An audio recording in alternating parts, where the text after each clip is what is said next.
Broadcasting from the business capital of the world, this is the Podcast Business News Network.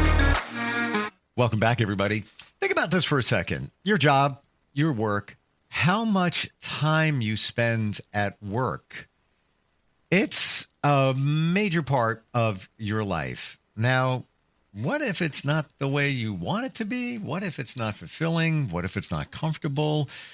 What if you're a team leader or a business owner and wondering if your employees are really happy where they're working? Because if they're not producing the way that you want and need them to. We're going to look at the workplace today.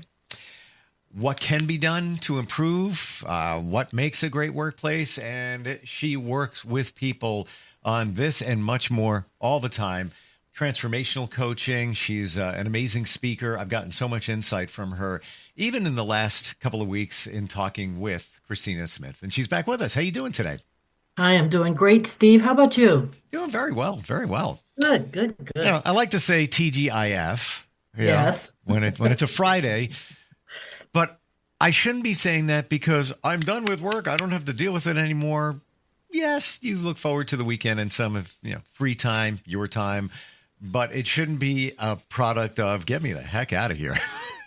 Hey, Steve, you're absolutely right. I want everyone to feel the way I feel. I get up in the morning and I can't wait to start to get to work. I run my own business, but I did that even when I worked in other organizations because I figured out some things.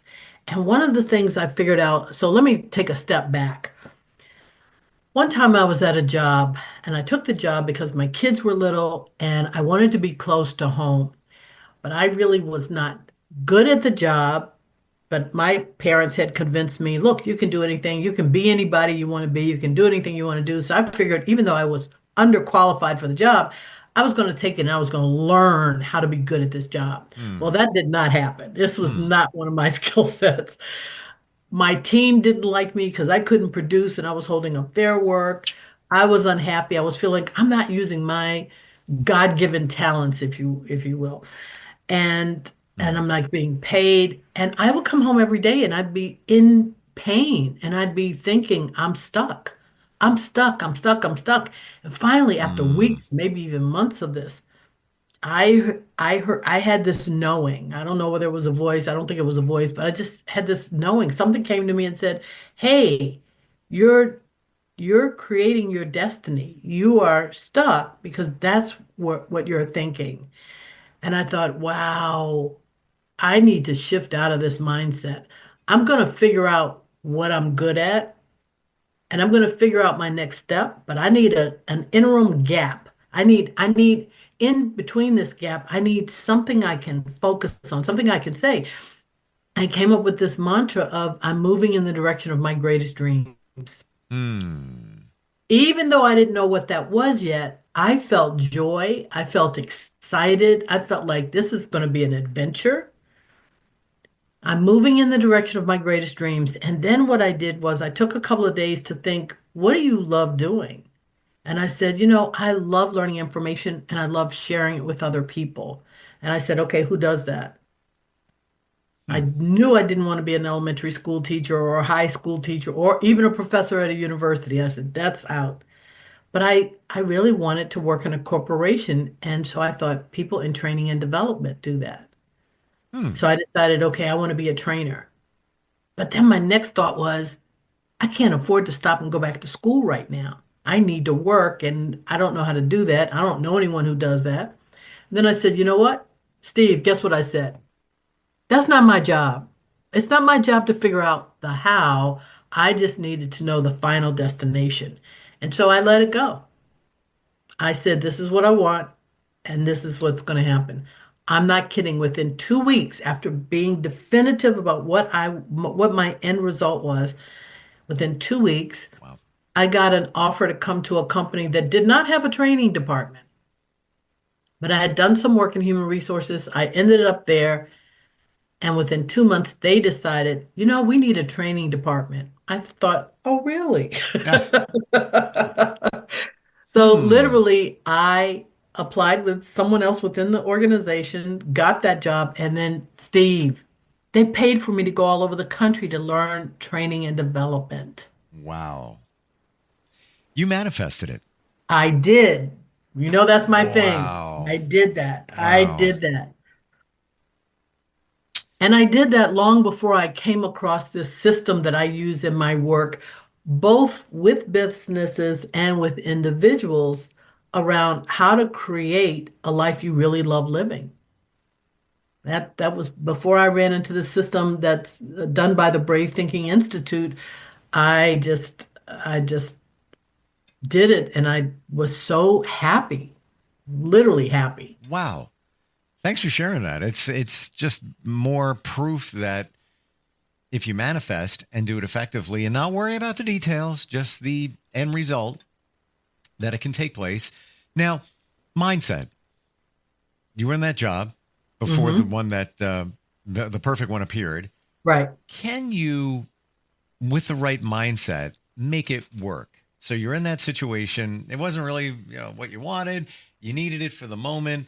Could anybody with the right mindset make it work for the time being? Instead of feeling like a complete, you know, square peg, round hole kind of situation where if you have the right mindset, I'll make this work. It's not perfect. Or is it a situation where this is not my purpose? This is not where I should be. It's just not going to work.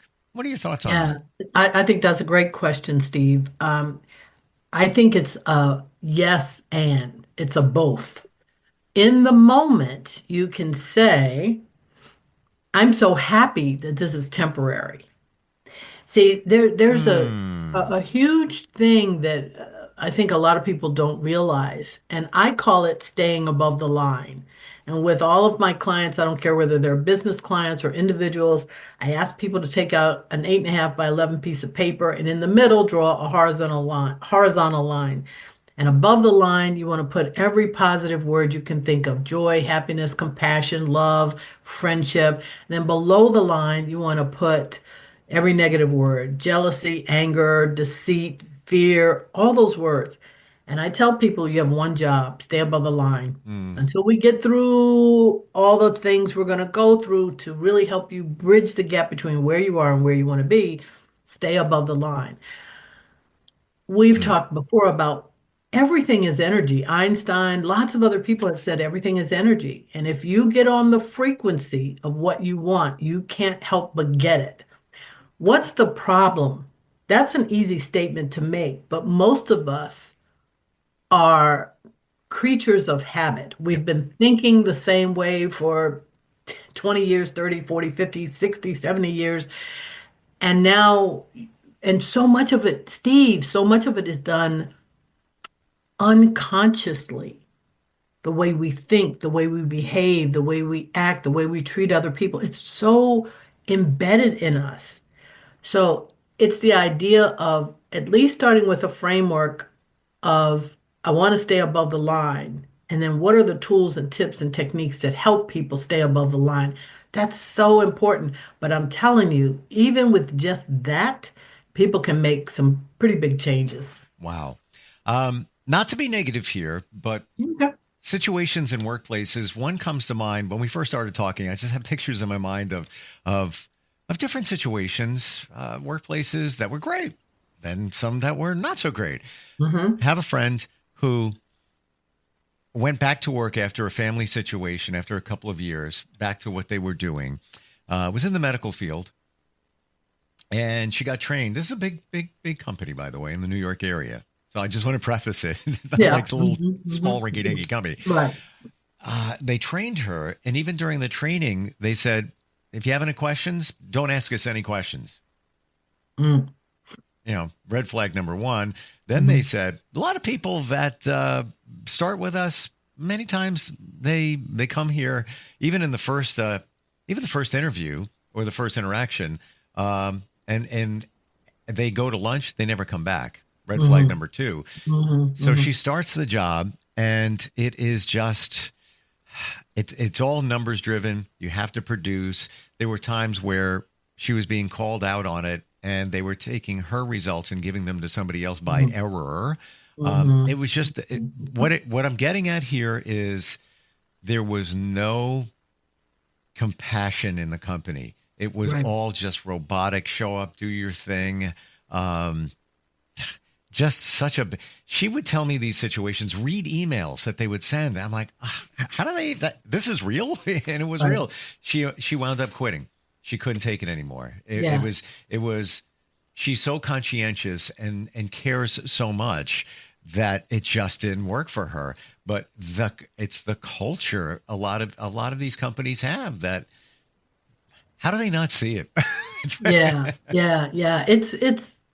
It's really interesting because one of the things that I've learned about human nature, there are some people, if you tell them you can't do something, they will say, okay, and they'll walk away with, I can't do it. Mm, There are other people, if you say the same thing to them, something rises up and they feel like, I'm going to show you.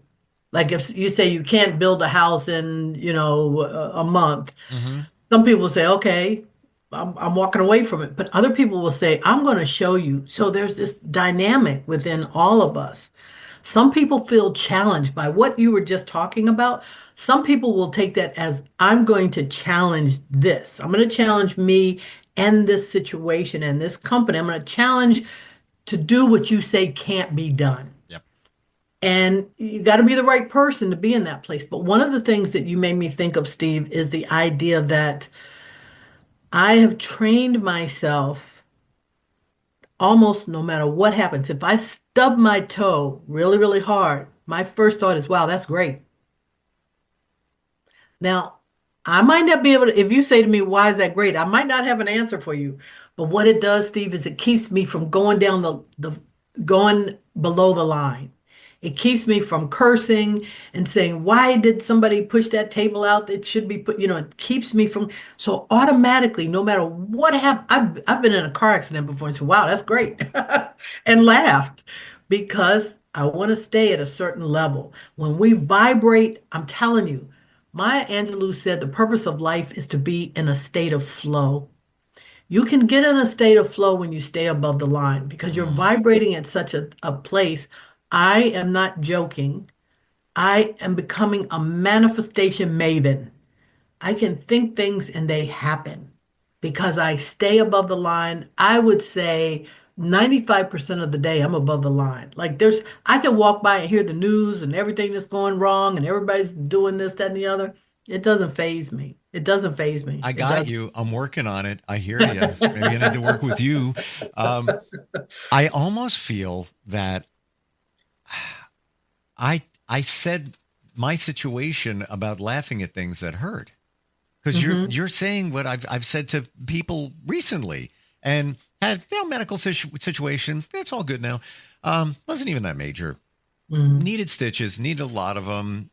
Hate needles, hate all of it. Hmm. Hmm. If I had this conversation a year ago, maybe two, blood tests, I'd be freaking out. No, I put the date off and everything. Now I laugh at it. I'm Hmm. not even kidding. I've been, on a table having surgery. They didn't even put me out, just numb you up. And I'm like, I'm laughing.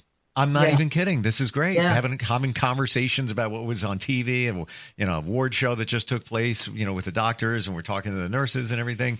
I flipped my mindset. And I even And said, don't you feel freer? oh my gosh, when I look at the amount of energy I put into stressing out over Hmm. getting a routine blood test, Yeah. getting things like that done. First of all, I'm compromising myself, not taking care of myself. Hmm. It originally started with me thinking, well, I'm getting information that's going to better me in terms of my health. Right. That's where it started. But then it quickly rolled into just what you said, where it's like, Hmm. I almost look forward to the initial pain because I got a numb up and Hmm. to see how it's going to hurt and how Right. how much I will endure, Right. and then it's over, and Yeah. that's it. It's Yeah. actually it's Absolutely. so liberating, so free. It's wonderful. You It's know, we started off the conversation talking about people in their job situations. And Hmm. I see it from two perspectives because I've been an employee and I've been a leader in an organization. Hmm. And, what makes a good leader is a person who's self-aware. One time I was in a corporation and I was applying for next higher level up, and my current boss was going to help me prepare. He was in support of me moving to this higher position. Mm. And when he sat down with me, he said, so, what are your strengths? And I went through what I thought my strengths were. And he said, what are your weaknesses? And I was like, oh, no, I'm not going to tell them that. And he said, oh, no, no, no. As a leader, you're expected to know what your weaknesses are, Yep. but you're also expected to know what are you doing to improve in that area. So I think a lot of leaders are not self-aware. They're not aware of how they impact other people and so on and so forth. Yep. One of the biggest opportunities I see for organizations comes out of a study that was done at Google. Google did a project. Oh my gosh, it starts with an A. It's not coming to me at the moment, but they did a project for a couple of years. And they took all these different teams at Google. They took teams that were mixed with millennials. They took teams that were mixed with just older folks. They took teams that were mixed racially, and they took teams that were everybody went to the same college or whatever. And what they found is it didn't matter what the mix of the team was. The number one thing about a great organization was psychological safety.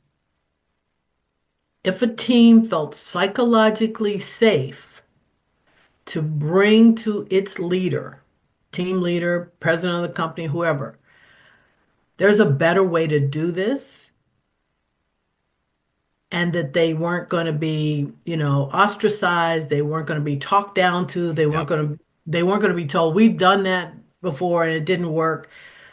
Mm. But when leaders listened and um, created other circumstances that made people feel psychologically safe, those are the teams that really um, gave their best. The team members gave everything they had, even their discretionary energy at work.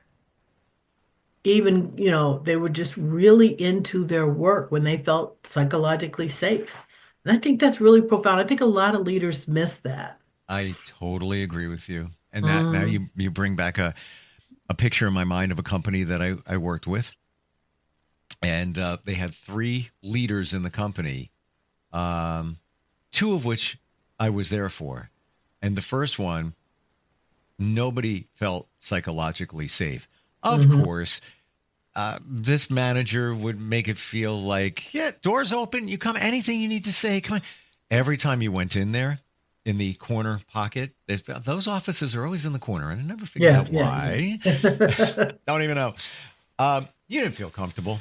You were on guard all the Mhm, time. mhm. And even though he preached, togetherness and family, and he cares about you and all of it, no. And he even demonstrated that he was just all for himself. Just got to Right, be honest. right. That was, Yeah. not my. This is not just my opinion. This is everybody collectively saying it separately, and then you put the pieces together. He Mhm. leaves. Somebody else comes in. They were a little bit better, but kind of the same. Yeah. Kind of the same. You were a little more comfortable talking with him, like he would hear your ideas, but you still guarded. Then they had somebody else go in there. I was gone by that time, but I knew this gentleman because he came from another position in corporate, and they put them, Mhm, in this corner pocket. mhm, What a difference! He feels like he's on your level. You mhm. have an idea. He might even say, "Hey, you know what? Let's go out and grab a beer and let's talk about it." He's interested, curious. You When he says his door is open, you feel that way. It Mhm. is just the vibration is completely different. Like you look forward to talking with him and bouncing Exactly. ideas around. Exactly. And organizations like that not only survive but thrive even in difficult times. Yes. And right in through here, organizations need to be pulling out every tool they can to have their organizations be productive. And being productive is not just about how much money can I throw at you. Mm. Yeah. It's, do you feel valued? Do you feel safe? Do you feel like your contribution matters? I did some work a while ago with leaders at NASA, and part of their comment was, we have lost our culture. We once upon a time had a culture Mm. where when John F. Kennedy Jr. 100 years ago walked through Cape Canaveral and stopped and spoke to a gentleman who was sweeping the floor, and he asked the gentleman, "What is your job here?" And he said, "Mr. President, my job is to help get a man on the moon." Wow. Everybody had entrenched in them how their role fit into the big picture. Picture. People have to know that. People have to know it is worth me sitting in traffic now that everybody's back to work, me sitting in traffic, me getting the kids off to daycare, me doing all this stuff. Yeah. I gotta feel like what I'm doing is value, creating value. I There, have to know that. 100 billion%. There needs to be clarity. The Hmm. mission, call it a mission Hmm. statement, whatever. You don't. Yeah. It doesn't have to go deep. It just needs to be clear and Yes. exposed to all. And you, as an individual, what the expectations are.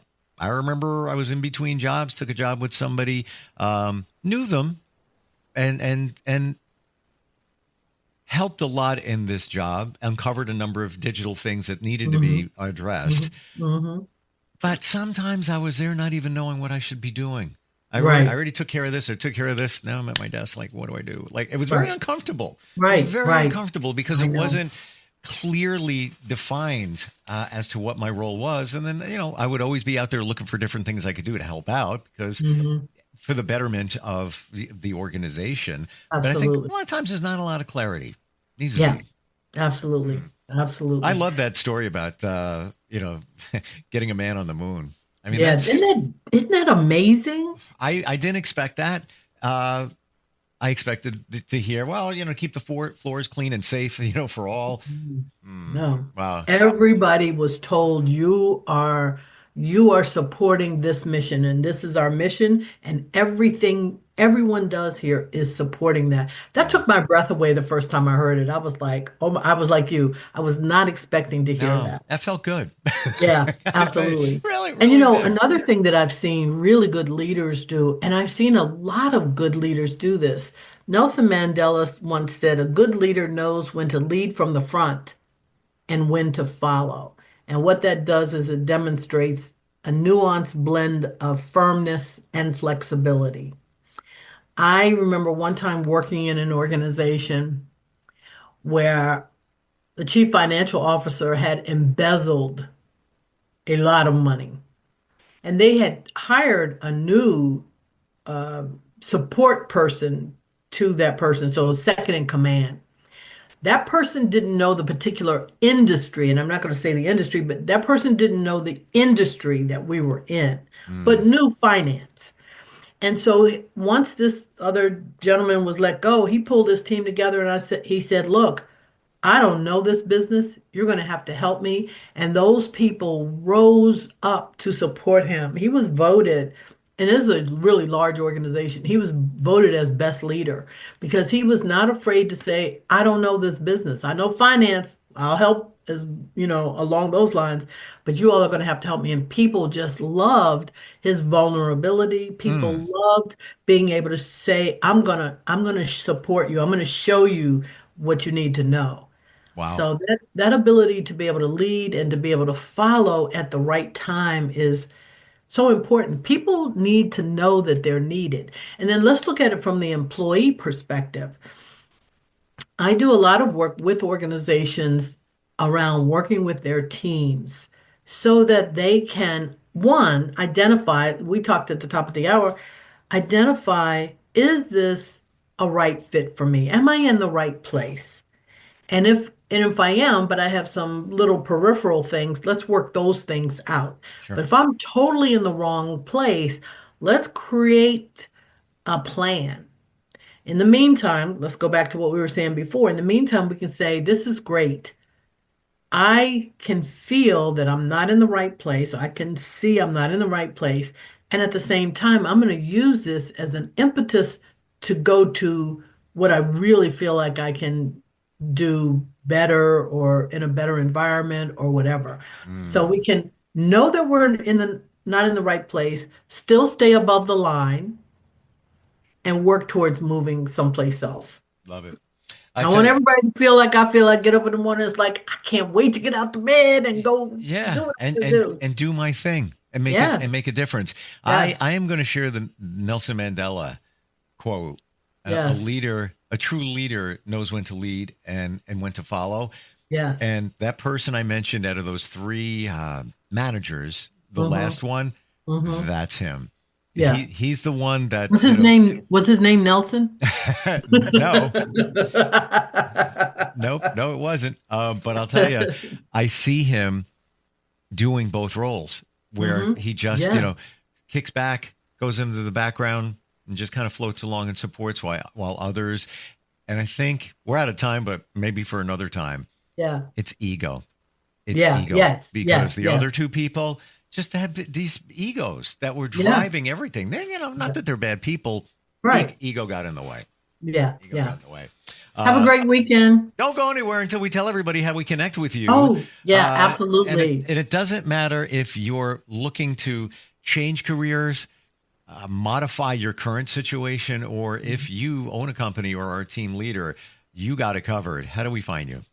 Find me at 202-630-0382. Again, 202-630-0382, or at yourdreamsaccomplished.com.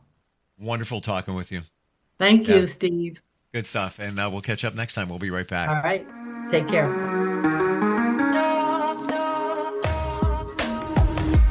Broadcasting from the business capital of the world, this is the Podcast Business News Network. Let's go inside the mind of a 10-year-old. I should have worn those earrings today. I like those earrings. Gabby has those awesome earrings. I need to ask her where she got those, but that's just what she would want me to do. I'll have Michaela ask her for me. Buckle up, Sarah. Yeah, but then Michaela will be like, why don't you just ask her yourself? That's just like Michaela. Sarah, buckle up. Michaela's such a great name. I wish I was called Michaela. There's like a dozen Sarahs in my class. Hey, we're not hitting the road until you buckle up, honey. Oh yeah, seatbelt. I forget sometimes because my brain is like busy, I wonder if there's pizza at school today. Sometimes it can be tough to get through to your kids, but it's not impossible. Always make sure they're wearing their seatbelts, even on short drives. Remember, you have the keys, you have the power. Never give up until they buckle up. A message from the National Highway Traffic Safety Administration and the Ad Council. Visit safercar.gov/kidsbuckleup for more information.